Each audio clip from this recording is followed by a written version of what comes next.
First sound the universe made when humanity touched the Vorkai was noise. Not signal, not language.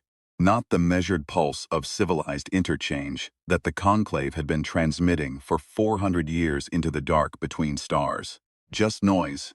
A compressed wall of vibrating air hammered through amplified coils of hand-wound copper. A distorted signal that bent frequencies the Vorkai hadn't thought to filter for. A sound so foreign to their sensory architecture that their monitoring arrays flagged it as instrument malfunction for 11 full seconds before the analyst realized this was intentional. This was the sound a species made when it was trying to wake itself up. That was the year 2387, the year humanity was supposed to kneel. The conclave had given them the choice they gave every emerging civilization they encountered at the threshold moment, the moment a species first breached light-adjacent travel and became technically a neighbor. The choice was simple: integration or suppression. Integration meant absorption into the conclave's vast administrative body. Culture dissolved into protocol. Art filtered through the harmonic licensing boards. Expression limited to forms the collective harmony index, rated as socially neutral. Suppression meant something else.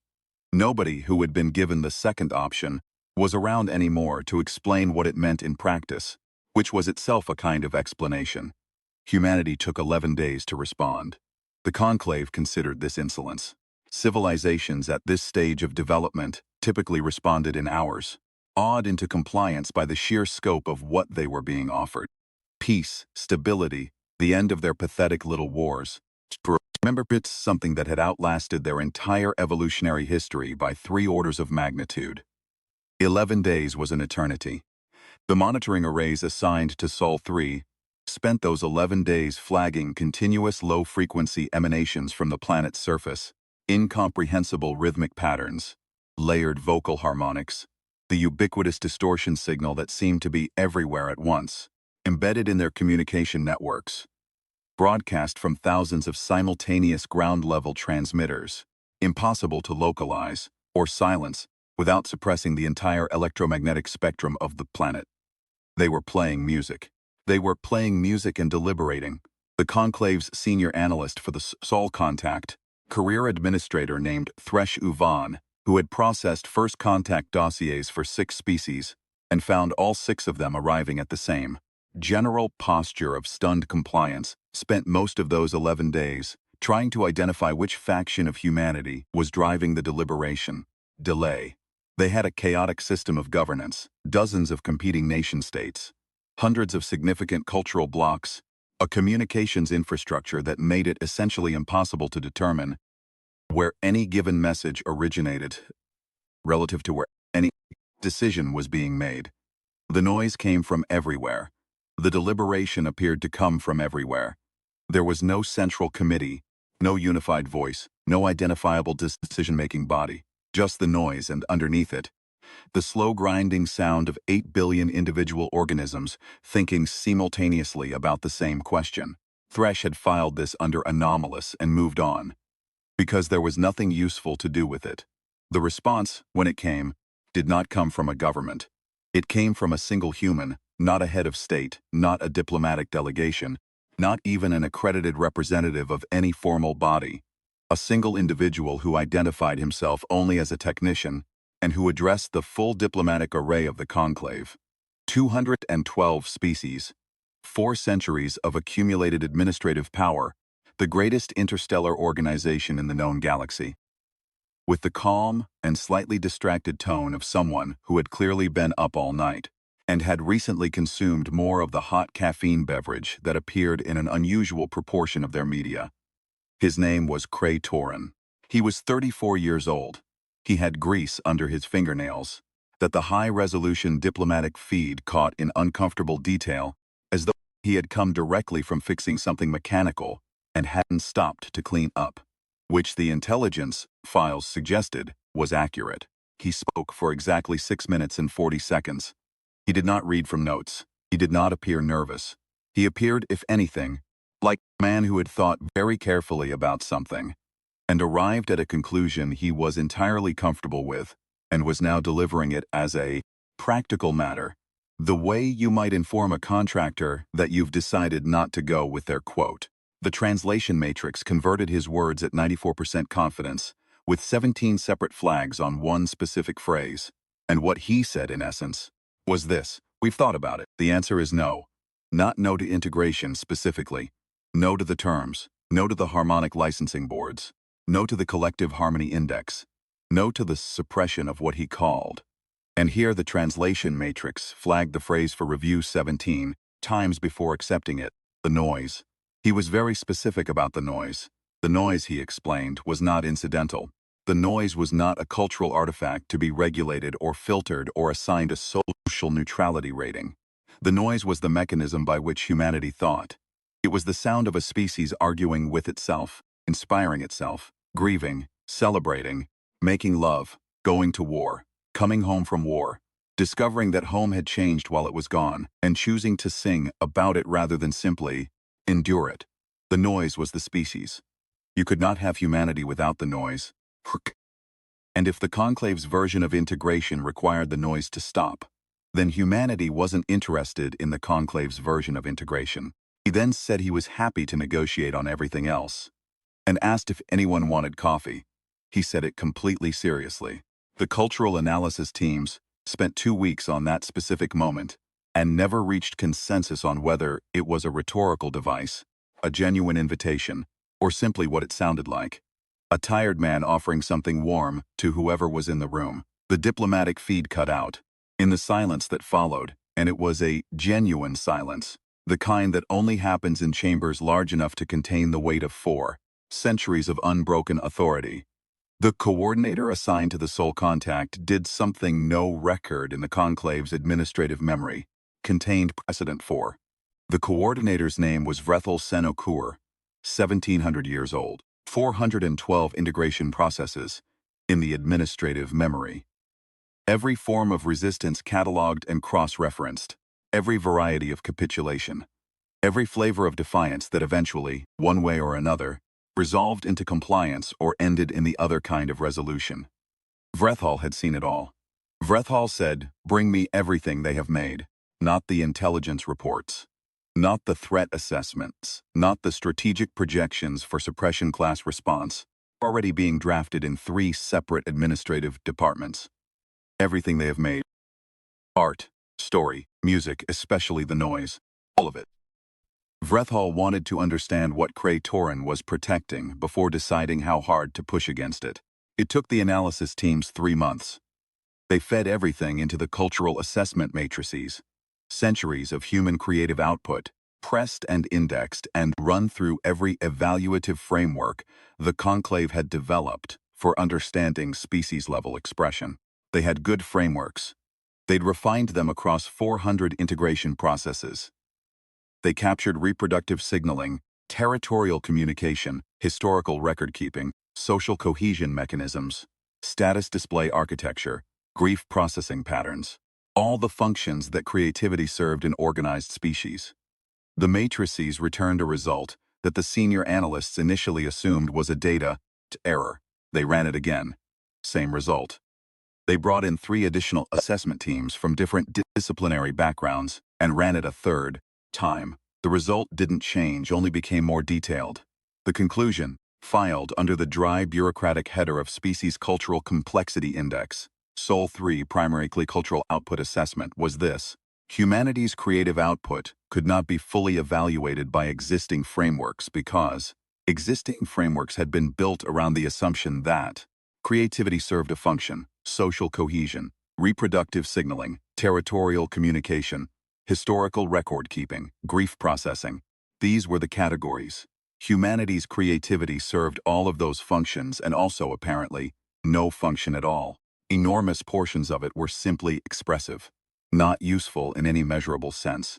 Humans made things that had no purpose except to be experienced, and they had been doing this for as long as they had possessed hands capable of marking surfaces, which was a very long time before they possessed spaceflight.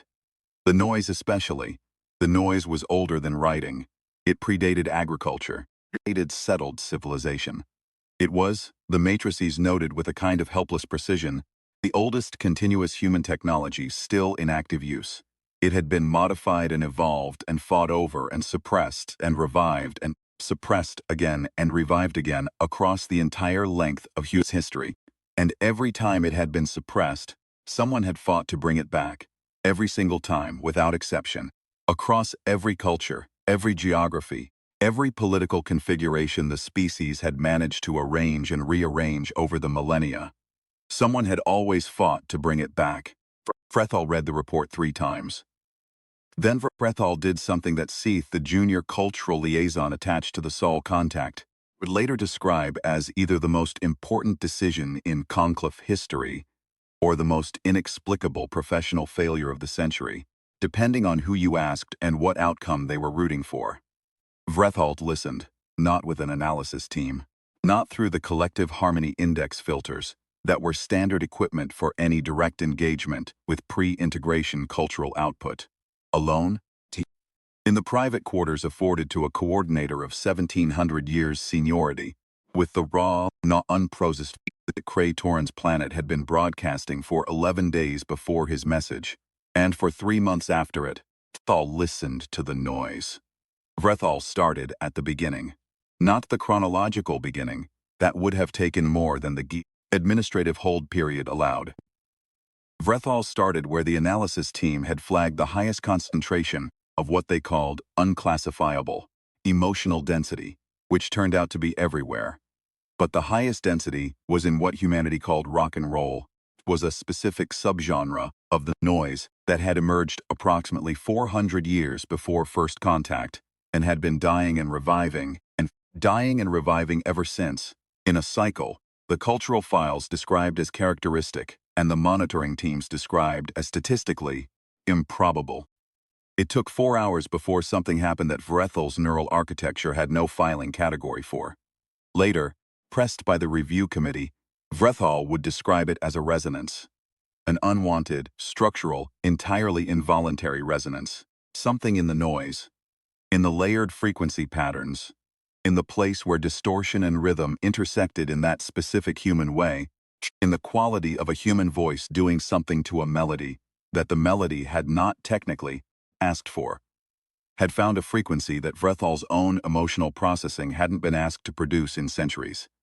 Not a thought, not a calculation, something underneath thought. Something that moved before the analysis could catch it. Frethall had been moved. The review committee was not sympathetic. The review committee had a suppression order to process and a schedule to maintain and 412 integrated species to administer, and a coordinator who had apparently spent 4 hours alone listening to alien distortion frequencies, and was now filing unusual procedural requests. They had a filing category for that, actually. It was called cognitive contamination risk, and the standard response was administrative leave and a full neural assessment. Frethall submitted the suppression order paperwork, signed all the relevant forms, authorized the preliminary asset positioning that would give the conclave strategic control of Sol's approach vectors, which was the first step in a suppression class response, and committed nothing but signaled intent. Then Frethall submitted a SMTOV document alongside it. A formal request for a cultural assessment hold, a rarely invoked administrative vision that paused suppression proceedings for a period of not less than 90 days while a designated coordinator conducted in-person evaluation of a species' cultural complexity index. It had been used twice in the conclave's history. Both times, the hold had bought the assessed species a few additional decades of existence before the final recommendation came through unchanged. This time, for reasons the committee could never quite articulate in the official record. And there was considerable private discussion about it. The quest was approved. Frethall was given 90 days. Frethall went to Earth. The ship was small. A diplomatic-class vessel with a skeleton administrative crew and Seath, the junior cultural liaison, who was 410 years old and deeply unhappy about all of it. Seath had spent 3 decades specializing in pre-integration assessment and had very clear views on where professional boundaries lay. Those views were apparently being tested by a coordinator who had apparently decided that the correct response to a species refusing integration was to go visit them in person and listen to more of their music. The holds don't change outcomes, Seath said, watching Earth grow in the forward observation feed. Blue-white, cloud-wrapped, producing electromagnetic noise in all directions, like a civilization that had never learned about signal discipline. They changed two outcomes, Full said. Delayed two outcomes. The species were eventually suppressed. Eventually, Vrethel agreed, but the species existed longer. The experience was longer. The record is longer. The record doesn't comfort the suppressed. No, Vrethel said, but it exists. That's not nothing. A pause.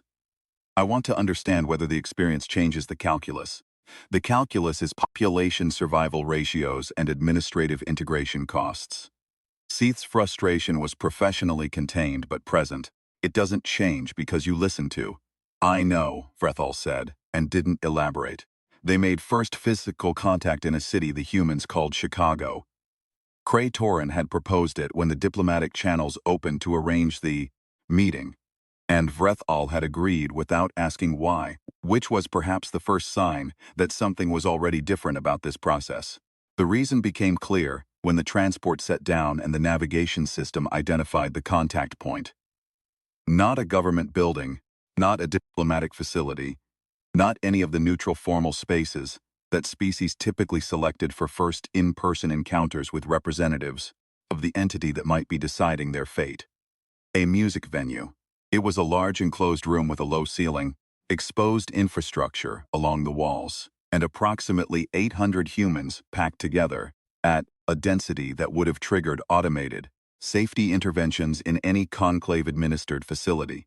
The sound pressure level was immediately flagged by Seath's monitoring equipment as a potential tissue damage event, which prompted an automated notification that Seath suppressed before it could generate formal documentation.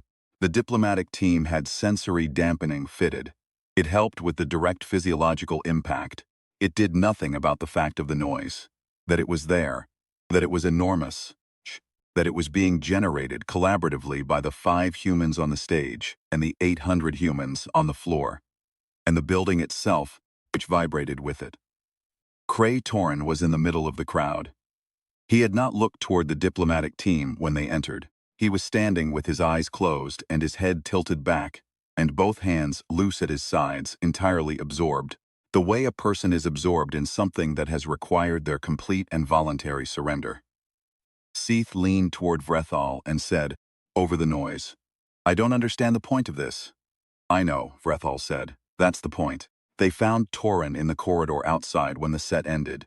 He looked the way the cultural files described it, flushed, bright, slightly displaced, the expression of someone who has been somewhere and has come back and has not yet fully reassembled the everyday self. He shook Vrethal's hand, an adaptive gesture on both sides, awkward, genuine, and looked at them both with the direct rude curiosity that the files had flagged as distinctively human, and that felt in person more like respect than rudeness. Person deciding whether someone is worth taking seriously.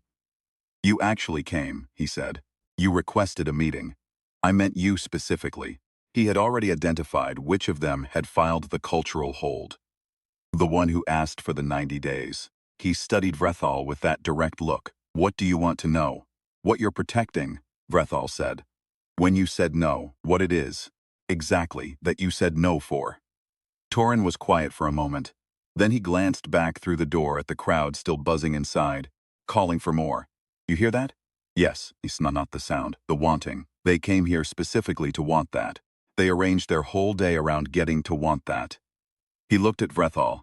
You can't license wanting. You can restrict the sound, sure. Kill the amplifiers, ban the recordings, dissolve the bands. But you can't get at the wanting. All you do is make it dangerous, which makes it stronger. A pause. Come back inside. They went back inside. The encore was 4 songs. Thal stood at the back of the room and did not analyze.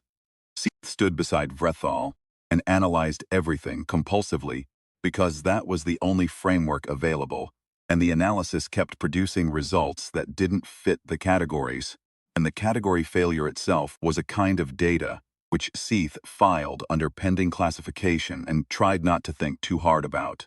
The 4 songs were a slow one that seemed to be about loss in a way that did not ask the loss to resolve. It just stayed with it.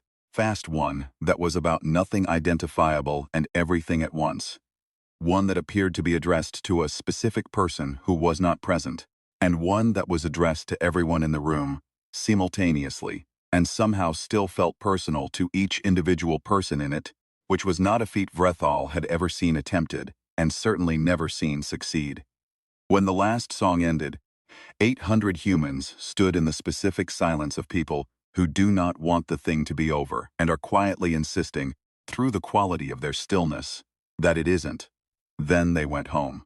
Torin walked the diplomatic team to the transport in the cold night air of an autumn that the cultural files said humans had been writing about for 10,000 years without fully resolving how they felt about it. "You're going to recommend suppression," he said. It wasn't a question, exactly. "I have a mandate," Vrethal said. "I know." He put his hands in his pockets. "Before you do, I want to show you something." He paused. "Not more music. Something else we made." The next morning he took them to a building that the Conclave's intelligence files had classified as a luxury cultural archive, low strategic value. The file was 8 lines long. The building had been a museum for 200 years, which meant it was a place where humans stored things they had made in order to preserve them. Not the originals. Mostly. Those were elsewhere. Some of them gone entirely. Reproductions and fragments and records. The decisions, the mistakes. The things they had built wrong and torn down and built differently. The things they had built well, and then lost and then rebuilt from memory, which was always slightly different from the original, which was the point.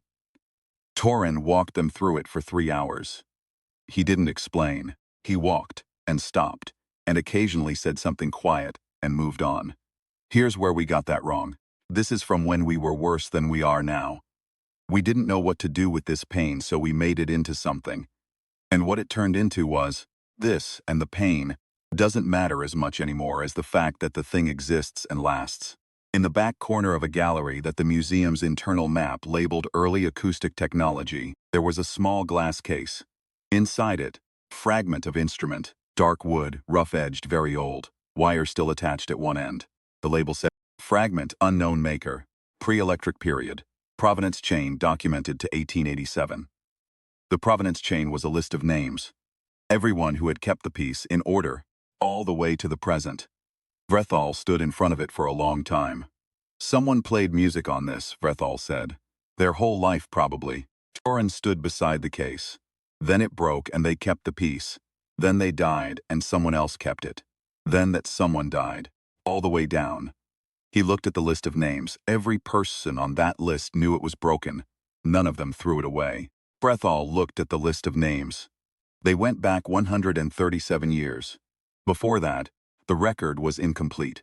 There had been a fire. The documentation said, "Fiend," and the provenance chain had a gap of about 15 years in the 1920s, where the piece's location was unknown. And then it reappeared in a different city in the hands of a different family, and no one was entirely sure how it had gotten there. Someone had brought it. Someone had carried a broken piece of a broken instrument across whatever distance separated the fire from the safety of someone who would keep it. "Why?" Vrethal asked. Torin thought about it. "Because it mattered to someone," he said. "And once it matters to someone, it's enough. You don't throw it away just because it's not useful anymore." He glanced at Vrethal. "That's the thing you don't have a category for. Usefulness isn't the whole story for us. Never has been." They left the museum in the gray afternoon light of an autumn day. Looked at the sky for a while. The specific color of it, the particular quality of light through clouds that the cultural files said humans had been painting for as long as they had pigment, was doing something to Vrethal's sensory processing that the monitoring systems registered as prolonged attentional focus on non-operationally relevant stimulus. "Tell me what you think will happen if I recommend suppression." "We fight," Torin said without heat. "The way a person states a known fact about physics. We're terrible at a lot of things. Coordinating mostly. Agreeing on things.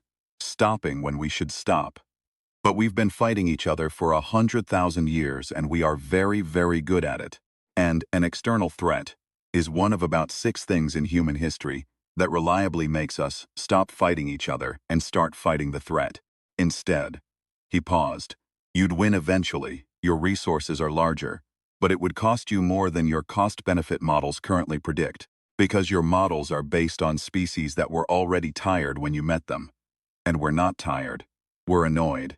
That's not what I was really asking, Vrethal said. I know. He looked at the sky.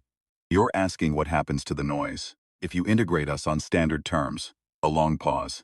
It dies, not immediately. You'd get 2 generations, maybe 3, authentic output before the harmonic licensing framework domesticated it into something you'd recognize as art but we wouldn't recognize as ours. Friction is the engine. The noise needs to push against something to stay alive. Put it inside a managed system, and it becomes wallpaper. He shrugged. You don't do it on purpose. It just happens. The edge goes away because the edge is the thing that makes people uncomfortable, and managed systems don't tolerate discomfort well.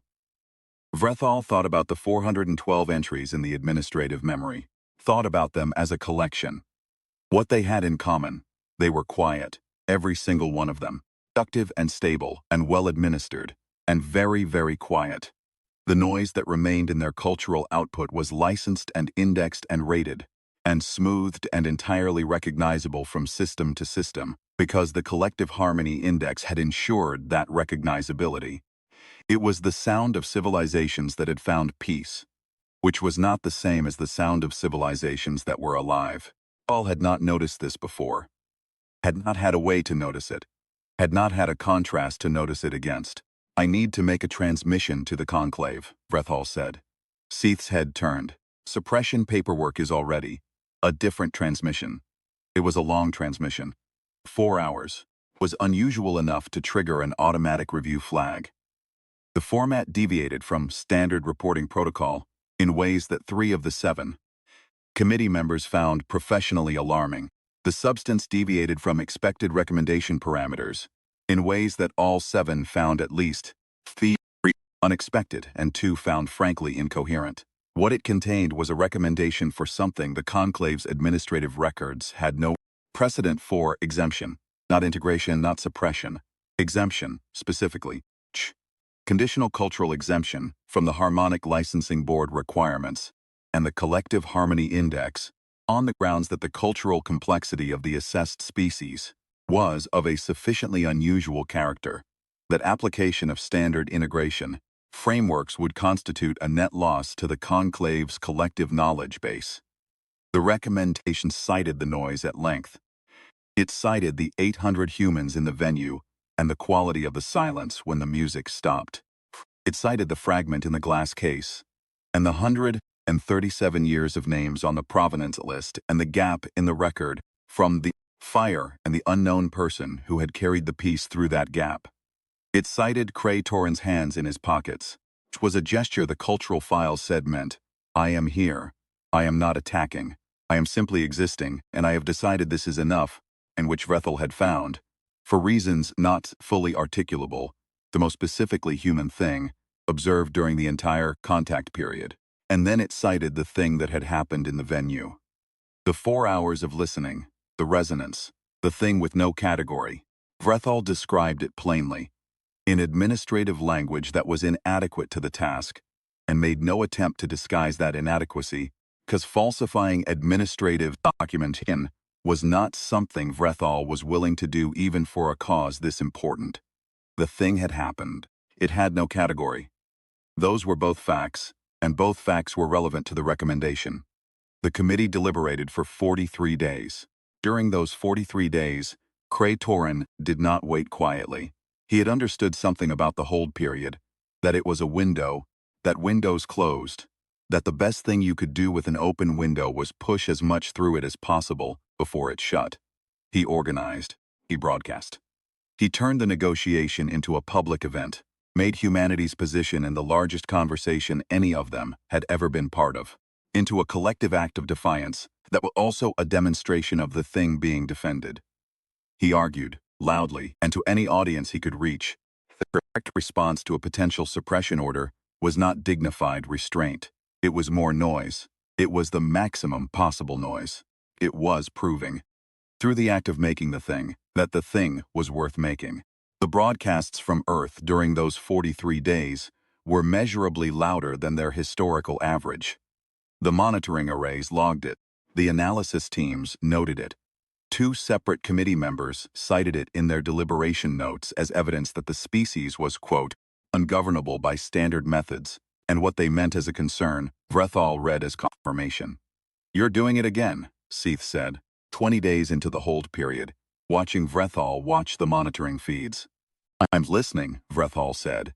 The distinction you keep making between listening and analyzing is real, Vrethall said. No, it doesn't translate well into the reporting framework. I know it looks like I'm compromised. I also know that the thing I experienced in that venue was real.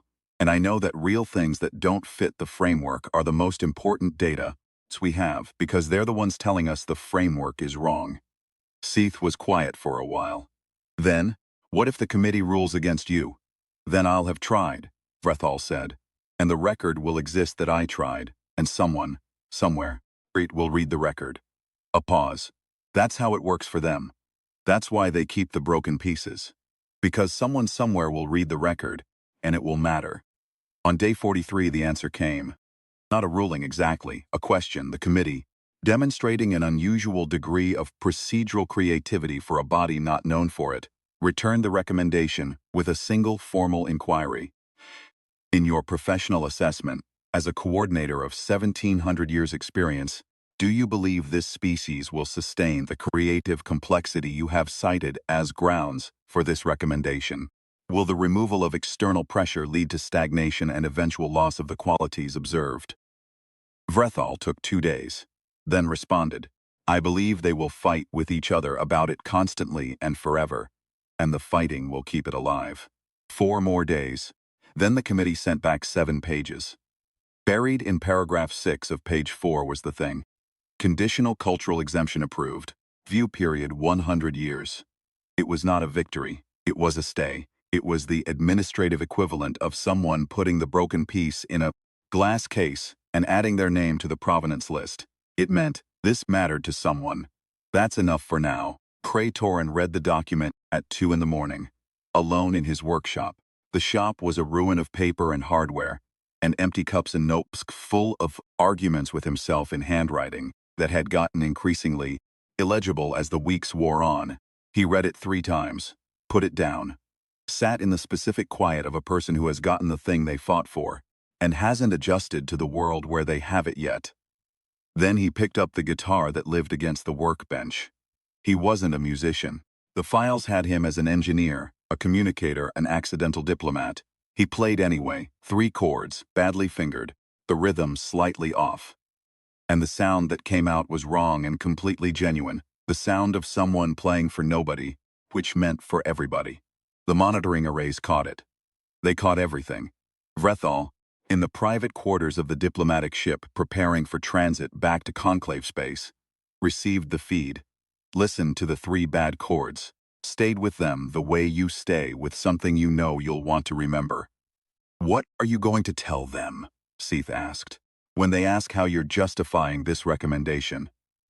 What you'll say when the review period ends and they want the updated assessment. I'll tell them what I found, Vrethall said. The truth plainly stated, that I found something I didn't have a category for, and rather than classify it incorrectly, I am recommending we keep watching until we understand it better. They'll want a category. They can want one. It doesn't mean one exists yet. The transit window opened. The ship began to move. What would you call it? Seath asked. If you had to, what would you call what happened to you? In the venue listening, below them, Earth's electromagnetic signature spread across every band the ship's instruments could receive. The noise rose from it in all directions, constant, varied, layered, arguing with itself and with history, and with the silence that always threatened to swallow it, and had never quite managed to. Torin's 3 bad chords had dissolved back into the frequency of a civilization that had never once, in 100,000 years of evidence, decided the noise wasn't worth the fight. The monitoring arrays were still logging. The record was still growing. Somewhere in it was the fragment in the glass case and the 137 years of names and the gap from the fire, and the unknown hands that had carried something broken through the dark because it mattered to someone, And that had been enough. "I don't know yet," Vrethel said. "I'm going to need to keep listening." Below them, Earth kept making noise. The review period was 100 years. At its conclusion, the assessment teams delivered their report to the full committee. It was a long document, built on 17 analytical frameworks that hadn't existed when the review began, and had been developed specifically for this purpose. Frameworks could hold the kind of complexity the existing matrices couldn't contain, built by assessors who had spent a century in close contact with the thing they were trying to measure and had found themselves changed by the contact in ways that were themselves eventually part of the data. The summary was 4 words. The complexity is sustained. There was a second document filed alongside it. Personal correspondence from Vrethel Senecour, now 1800 years and some months, to the full committee. It was brief by Vrethel's standards. It said, "I told you they would fight with each other and that the fighting would keep it alive. I was correct. They fight every generation. Every generation discovers that the noise almost died and fights to bring it back. It has almost died approximately 14 times in the past century by the monitoring team's conservative count. It has not died. I have been listening for 100 years and I have not once gotten bored. This is the only metric I trust at this stage." The committee recommended extending the exemption indefinitely. The motion passed, which surprised 3 of the 7 committee members who had expected it to be closer. Kratorin was 71 by then. He had grandchildren. He had gray in his hair and the slightly distracted expression of a person who has lived inside an unsolved problem for decades and has gotten comfortable with its texture. The grease was still sometimes under his fingernails. He still occasionally picked up instruments he didn't know how to play. In the quiet late-night hours, produced sounds that were technically imprecise and entirely genuine and weren't for anyone. The monitoring arrays still caught them. They caught everything. The record was very long now. One of his grandchildren, a girl of about 11 who had inherited his particular quality of direct attention, asked him once what the aliens were actually like. Up close. What you noticed that the broadcasts didn't tell you. He thought about it for a long time. The way he thought about things that mattered, slowly and without performing the thinking. "One of them got it," he said finally. "Got what?" Shh. He thought about a 1700-year-old organism standing in a concert venue at the back of a crowd of 800 humans, standing very still in the way that meant something was happening that it didn't have a name for yet. He thought about the specific question asked in front of a glass case. Someone played music on this. Not a question exactly. A recognition. He thought about 3 bad chords, played at 2 in the morning for no one, caught by a monitoring array 400 million kilometers away, listened to by something that was not human and had somehow gotten it anyway. The noise, he said, took a while, but one of them got it. She asked what the noise was. He handed her the guitar. Somewhere in conclave space, in private quarters that a coordinator of 18 centuries had arranged to contain very little except a monitoring feed and the kind of silence that is good for listening in, the same feed was playing. The sound of a child learning something for the first time, which means getting it wrong for the first time, which means the sound of someone being at the very beginning of something that they would spend the rest of their life arguing about and refusing to stop. The resonance happened again. Vrethel let it happen, the way you let something happen when you've stopped fighting the fact that it's real. 1800 years old. The category still didn't exist. Every time the resonance arrived, it came without warning and without appointment, and did something to the processing architecture underneath thought that no administrative framework had been built to accommodate. Something that moved before the analysis could catch it. Something that was not useful in any measurable sense and that Vrethel had stopped trying to measure. The monitoring feed didn't stop. Earth had never stopped. Vrethel had been listening for 100 years, and it was still not boring, and the noise still arrived differently each time. And there was apparently no bottom to the number of ways it could be, and in the archives of the conclave's administrative memory there were now, carefully filed alongside the exemption documentation, and the cultural assessment reports, and the 4-hour recommendation transmission, and all 17 analytical frameworks developed for the review period, the records of what it was like to be an 1800-year-old organism that had been moved by something it didn't understand and had chosen, instead of classifying it incorrectly, to keep watching, keep listening. The child with the guitar made a sound that was wrong and tried again. The monitoring arrays logged it.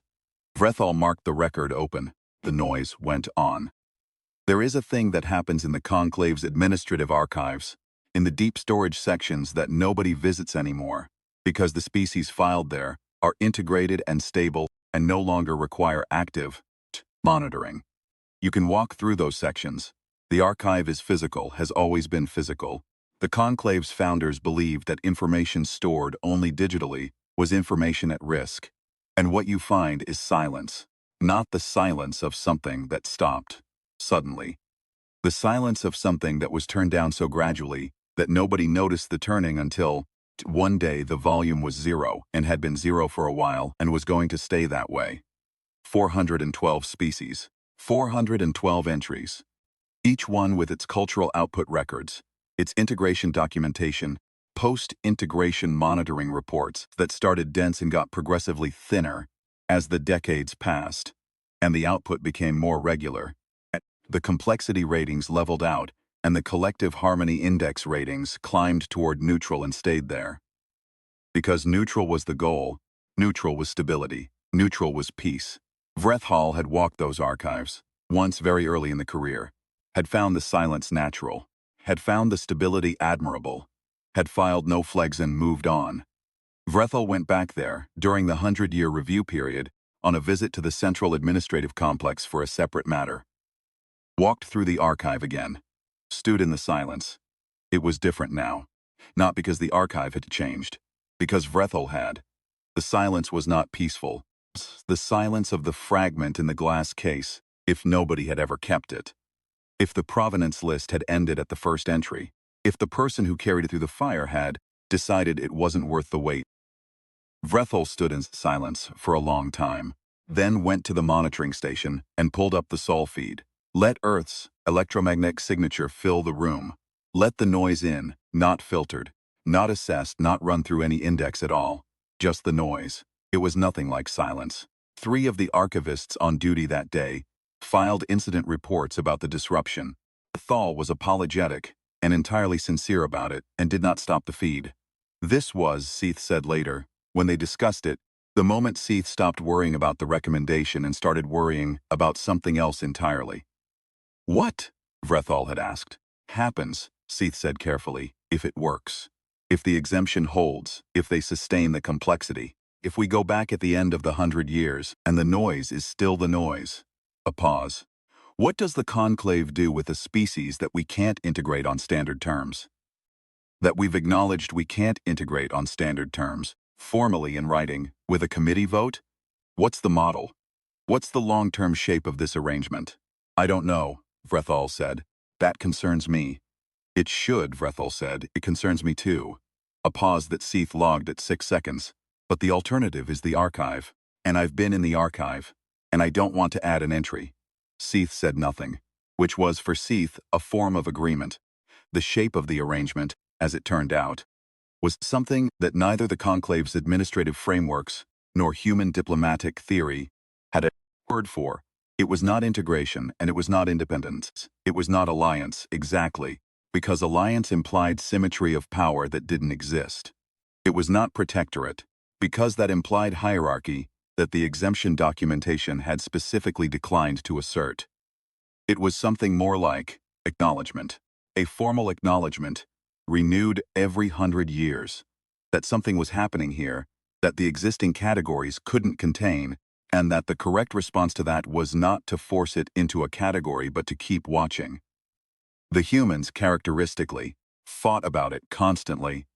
There were factions that wanted full integration, and factions that wanted full independence, and factions that thought the exemption was a trap, and factions that thought it was a gift, and factions that thought it was both, and factions that thought the whole conversation was missing the point, which was that nobody had actually asked the musicians. Torin's granddaughter, the one he had handed the guitar to, grew up and became one of the people the conclave consulted during the first renewal process. She was 32 by then, with her grandfather's quality of direct attention and a facility with languages that had made her useful in ways she hadn't planned for. She sat across a table from a conclave liaison who was not Vrethal. Vrethal was too senior for direct negotiation but then was involved only at the recommendation stage and was asked what humanity wanted from the arrangement going forward. She thought about it the way her grandfather had taught her to think about things that mattered. Slowly, and without performing the thinking. The same thing we've always wanted, she said. To keep making the noise. To keep fighting about the noise. Keep being the thing that someone has to explain to every new generation. Because every new generation has to discover it for themselves. She paused. We don't want to be archived. That's the whole thing, really. Don't archive us. The liaison, young by conclave standards. Only 200 and something. Still in the phase of the career where the frameworks feel like they're enough. Made a note. Sent it up the chain. Fall read it that evening. In the private quarters, with the monitoring feed running, Earth's noise filling the space the way it always did now, constant and varied and stubbornly, impossibly alive. Don't archive us. Vrethal sat with that for a long time. Then added a note to the renewal recommendation file, in the personal correspondence section, that was technically optional, and that Vrethal had been filling for 100 years. They know what we do to the ones we keep. They have read the archive too, or understood it some other way, the way they understand things that they haven't been directly told. Don't archive us is the smartest thing anyone has said to me in a very long time, and I want it noted for the record that I heard it, and I am not going to forget it, and neither should anyone who reads this file. The renewal passed. Kept making noise. Vrethal kept listening. The granddaughter, flying home after the negotiation, sat in the transit with her knees pulled up and the earphones in. Because old habits, because the noise was always better when it was just between you and the sound and nobody could see you being moved by it, and played something that grandfather had played for her once, years ago, late at night in the workshop, 3 chords badly fingered, and then the 4th one, which was getting better, and then the 5th, and then something that was almost a song, that was reaching toward being a song, that was not there yet, but was trying. She played it until she got it right. Then she played it again, because getting it right the first time is never the point. The point is that you keep playing it. The monitoring arrays were offline during transit. Nobody heard it but her. It was still worth playing. That was the whole thing. That had always been the whole thing. Thule had needed 412 entries in the archive, and 3 months of raw data, and one night in a venue with 800 humans, and one broken piece in a glass case, to understand what Cray Toran had understood in 6 minutes and 40 seconds in front of a diplomatic feed, grease under his fingernails. The noise is worth the fight, not because it wins, not because it's efficient, because it is the specific sound a species makes, when it has decided that making the sound matters more than the cost of making it. And that decision, renewed constantly, fought for constantly, almost lost constantly, is the most human thing in the universe. And somewhere in the conclave's vast administrative memory, alongside the integration records of 412 species and the 17 new analytical frameworks in the 4-hour recommendation transmission and the 100 years of monitoring data, there was a category now, still being built, still being argued about by 3 separate committee subgroups who could not agree on the parameters. Still, technically, incomplete, but it existed. Vrethal had named it, finally, after the 100-year review. Not in the official documentation. The official documentation, Sibram, used a different term, something more procedurally appropriate. In the private correspondence file that was, technically, optional, Vrethal had named it in the language the name deserved, which was not administrative language at all. The category was called Worth Keeping. It had exactly 1 entry. The monitoring feed played, made noise.